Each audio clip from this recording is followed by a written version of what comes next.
Welcome to the motherfucking relay. We're covering today's top boxing news. Okay, we'll start with this. On the heels of her latest defeat to Amanda Serrano down there at featherweight, former WBO featherweight champion Heather Hardy stated, "I'll fight anyone, any sport, if the money is right." Feel me? Anyone, in any sport, if they get the money right. All right. To that, manager and trainer extraordinaire Steffi Bull stated, "The Heat versus Raven Chapman. Anyone, what a fight this would be live on Boxing on TNT. The UK fans would love to see Heather Hardy fight live on Queensberry." This was in response to the former champion saying that she's got one more fight left in her for what remains of this year. Steffi Bull would like to see his charge fight a notariable name, a notariable fighter, though given Heather Hardy's asking price, she's coming off her rematch with Amanda Serrano, a rematch that she lost in one-sided fashion, a rematch that took place at 126 pounds where Raven campaigns.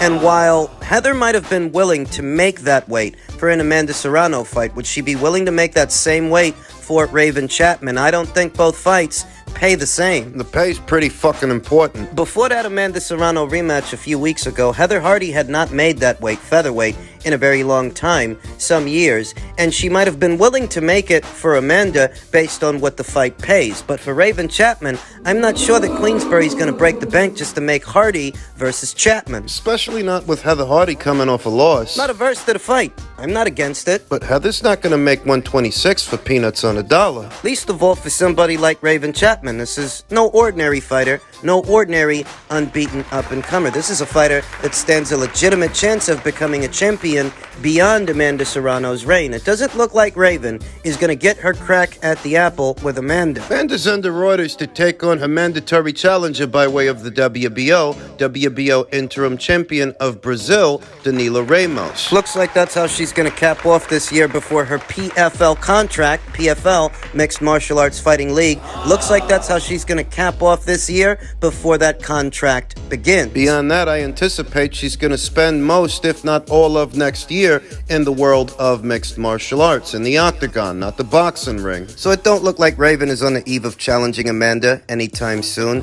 As far as a Heather Hardy fight, well, that fight might be more expensive to make than it's worth to Queensberry. Heather's not going to fight somebody like Raven on the cheap. At 126, least of all, when she herself is coming off a loss. If she wants to squeeze in one more fight before this year is out, I get the sense that Heather is thinking of a tick-over fight, a tune-up fight, to get herself back in the winner's bracket to perhaps set her up for something bigger. But as far as fighting Raven, not sure it happens. If it did, it would be a very dangerous fight for Heather Hardy. Now, Heather Hardy, to her credit, she fought Amanda Serrano 2 times at featherweight. Amanda Serrano really is one of the bigger punchers anywhere at or around this weight in the sport. But even Amanda Serrano couldn't knock Heather Hardy out. So it's safe to say that if somebody like Amanda can't knock out Heather, Raven won't knock out Heather. Though Raven is a lot faster than Heather Hardy. I don't think Raven Chapman would stop Heather Hardy, but I do think the fight would be just as, if not more, one-sided than the 2 Serrano fights were, because Raven is a lot faster than Heather Hardy. Those rapid-fire combinations, those level changes. She's got both faster hands and faster feet than Heather Hardy by and large. I don't think Heather would be able to keep up with her. No, Heather Hardy's 41 years old. She's 12 years older than Raven Chapman. Raven's 29. It's not a bad idea. I mean, it's not a bad fight if you can make it, but can you make it? Yeah. I think a more realistic fight would be a fight with Germany's own Nina Menke. Yeah. For what remains of this year, then perhaps beyond that, she can target the winner of Sarah Mahfoud versus Marcela Acuna, set to go down early next month. Whoever wins, Raven can fight the winner the following year. What I think are more realistic and less expensive opponent options than Heather Hardy, because as stated, she's not going to make 126 for somebody like Raven Chapman for peanuts on a dollar. It's not a title fight. If it's not for a title, she's going to look for financial compensation, so Nina Menke, the winner of Mahfoud versus Acuna, or maybe Argentina's Brenda Carvajal, who just dropped a decision to Danila Ramos. Maybe Raven can fight her. Just to keep herself busy, cap off the year with another W. Yeah. I like the idea of a Hardy fight, but I don't know how realistic it is. Latest bombshell to rock the world of boxing, I am sure most of you have heard by now, that Brian Bomac McIntyre has now been charged with possession of a firearm and possession of ammunition for a firearm without a certificate and will remain in jail in Manchester at least until a hearing on October 9th. You know, a part of me wants him to beat the rap, beat the case somehow, some way, and get back here stateside to resume doing what he does best.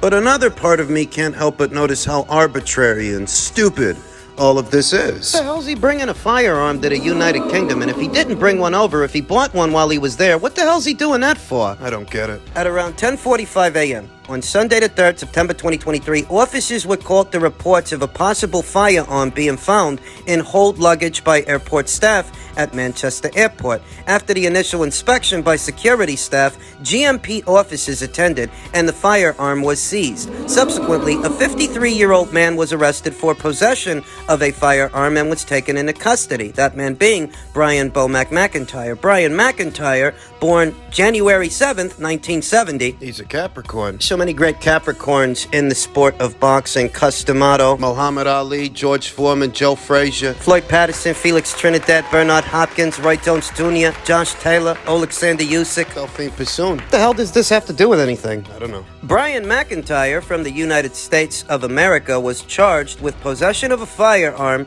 and possession of ammunition for a firearm without a certificate. McIntyre attended Stockport Magistrates Court this morning where he was further remanded into custody. He is next due to appear at Manchester Crown Court Monday, October 9th of this year. What was he thinking? He's obviously in the United Kingdom on business. He's there to work Chris Eubank Jr.'s corner. He was. What does he need with a firearm? Come on. I heard it said that how all of this might have been brought about is when heading to the United Kingdom alongside Chris Eubank Jr., they may have boarded a private jet, a private liner, where the security protocols are a lot more laxed than what you get Not as comprehensive. as what you get on a commercial liner.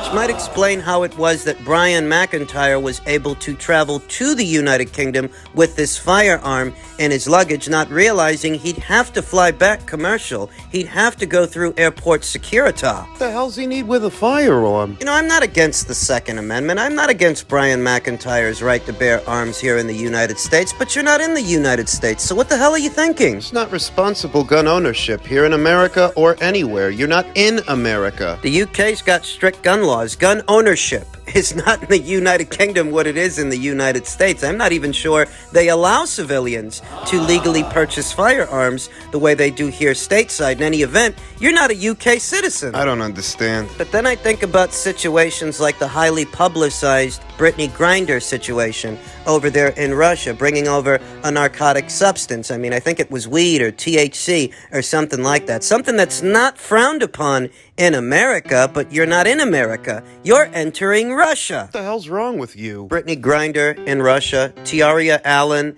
in Dubai. Tiaria Allen was detained for raising her voice to a cabbie over there in that part of the world, not realizing that's not allowed. You can act however you want where you're from. At home. This is not your home. This is not where you're from, and you don't get to travel abroad doing whatever you feel like doing and don't pay the consequences for it. Bozo. Those situations almost immediately come to mind in light of this latest bombshell that has rocked the boxing world for a long time. Brian Bomac McIntyre wasn't getting his just due for his work with Jamel Herring and Terrence Crawford. He is just now starting to receive the plaudits, the accolades.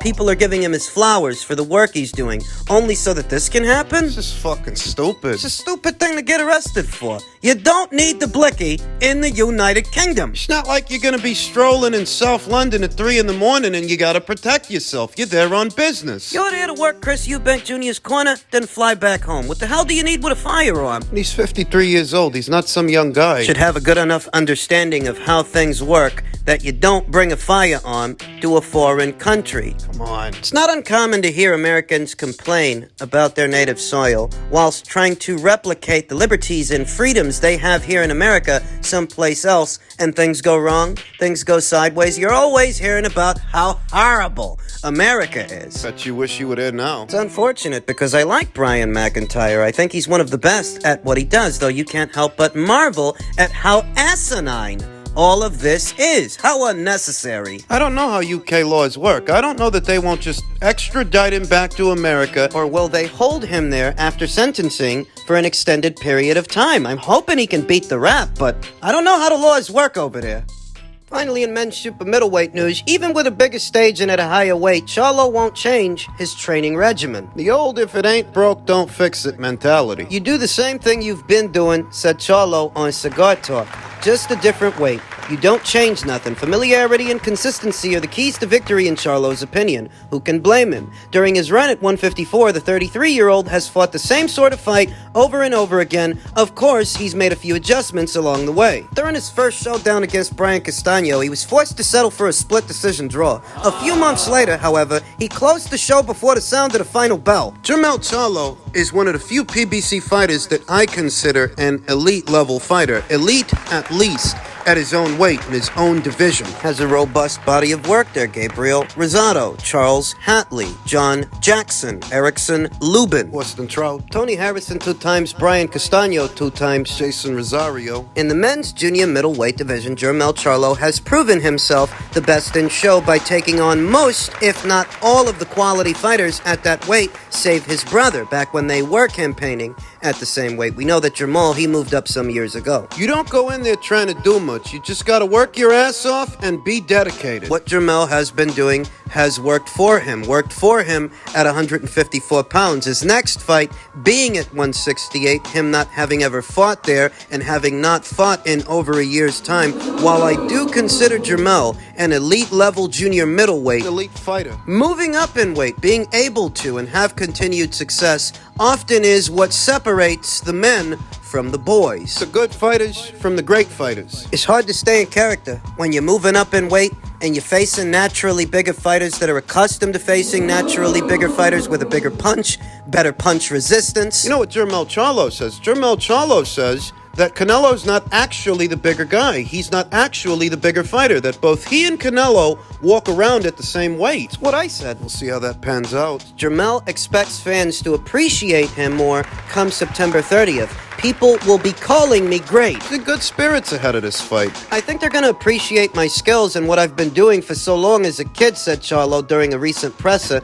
They're going to know that every fight I come to put on a hell of a show, but I'm also dangerous at times. Charlo has come across as pugnacious. He's lashed out at reporters who have refused to place him on their pound-for-pound lists. He's also questioned those who continue to doubt him. His up-and-down relationship with fans of the sport, however, will no longer be ambivalent. Instead, as long as everything goes according to plan, Charlo believes that his fan base will grow tenfold. Boxers and their critics don't have a good relationship. Boxers, they don't take well to criticism. Jermell Charlo is no exception. Former 2-division champion and recent Hall of Fame inductee Timothy Bradley had some choice words in reference to Jermell and the PBC. The PBC is a brand, as an outfit, as a banner, that's stable. And Jermell, he didn't take kindly to any of that. Jermell blasted Tim, saying he don't know shit about PBC boxing. I want to preface everything I'm about to say with this. While I don't have the highest opinion of the PBC as a brand, an outfit, or a stable, I do think Jermell is an exception. I do think Jermell is one of the few elite fighters under that banner. I think Tim Bradley's got a lot of hate towards a lot of things. When you dare to be great right now, you can't worry about what Tim Bradley is saying or how he thinks. He's an ESPN analyst. You don't even know shit about PBC boxing and what we possess over here. And that's why the PBC's head Al Heyman's got us. He signed us, Charlo told BoxingScene.com and other media. Oh well, people are going to have their thoughts and say what they have to say. I have to go back and live my life and try to be that guy. I can't be thinking about what Bradley is thinking. I have to stay focused on me and the game plan and work my ass off, dog. PBC is where it's at. We're the big leagues over here. You see everybody's coming over here now. All of those other promoters are little boys now. Not exactly. As stated, I think that Jermell Charlo is an elite level fighter, but that's not the same across the board when it comes to the PBC and their stable. And he's saying that the PBC is the biggest game in town now, based on Canelo and Terence Crawford going over there. But that's not what they were saying when Terence was over there at Top Rank. That's not what they were saying when Canelo was over there at Matchroom. Don't confuse Canelo Alvarez going over to the PBC to pounce on you guys like you. That's what he's there for. I remember After Manny Pacquiao's final fight under the top-ranked banner, which was the Jeff Horn fight, he didn't pursue a rematch. He decided to go his own way. A lot of people at that time were saying that Manny's on the back nine, he's in decline, and he looked like an old man with Jeff Horn. Not dissimilar from what they're saying about Canelo Alvarez now. Manny decides to go to the PBC. First fight under the PBC banner is the Adrian Broner fight. He outclassed Adrian Broner. He then takes on an unbeaten Keith Thurman.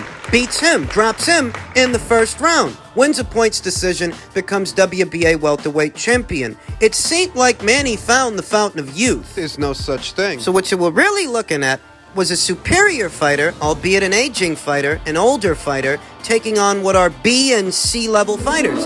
B and C level PBC guys. What most of them are. That's why whenever they face a top-ranked fighter, or a fighter that used to be a top-ranked fighter, it's not uncommon to see them not just get beat, get outclassed, get demoralized. Like Stephen Fulton got outclassed by Naoya Inoue, how Errol Spence Jr. got demoralized by Terrence Crawford, Wilder by Fury, Donna Stevenson by Alexander Vosdik, Marcus Brown by Artur Beterbiev. Jermel Charlo thinks the PBC are the big leagues, more like the B League. Let's get it straight. Maybe Jermel Charlo is the exception to the rule at the PBC. Maybe he is the exception to the majority, an exception to it. But the rest of those guys, B level. let them off the leash. Let them from out behind Al Heyman's skirt. Let them face the other fighters that are out there, that are at their weights, that are not PBC fighters. And watch what happens. You know what happens. You saw what happens. You've seen it more than once. I feel there's a parallel between Canelo inking a multi-fight deal with the PBC and back when Manny inked a multi-fight deal with the PBC. It breathed new life into Manny's aging boxing career because a lot of those guys over there, they were never on his level anyway. Same might be true when it comes to Canelo. I ain't got nothing against Jermel Charlo. I think he's one of the few elite fighters on that side of the street, but I don't have any illusions about what's going to happen either. This is his first time at 168, and he's not fighting some ham and egger. He hasn't fought in over a year. If thinking that Canelo Alvarez is going to beat him makes me a hater, then so be it. Under those circumstances, I'm not going to go against reason and logic. That word. Everybody's a hater these days for being objective. No, you're just sensitive. Jamel's a good fighter, but I don't like his chances against Canelo.